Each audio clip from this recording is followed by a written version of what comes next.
പാടവരമ്പത്തിലൂടെ ഒരു ഓലക്കുടയുമെടുത്ത്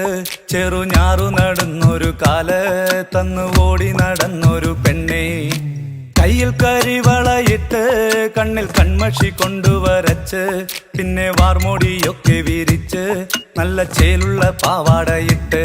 ആ തോട്ടോരത്തുള്ളൊരു കൈതോലക്കൂട്ടത്തിനോരത്തു നിൽക്കണ ഒരാൽമരത്തിൻ ചോട്ടിലിരിക്കണ ദേവിക്കു ചാർത്തുവാൻ പൂവുകൾ കൊണ്ടുപോയോ പെണ്ണെ, പൂവുകൾ കൊണ്ടുപോയോ.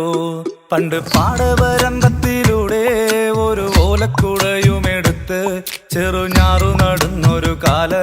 തന്നു ഓടി നടന്നൊരു പെണ്ണെ, കയ്യിൽ കരിവളയിട്ട് കണ്ണിൽ കൺമഷി കൊണ്ടു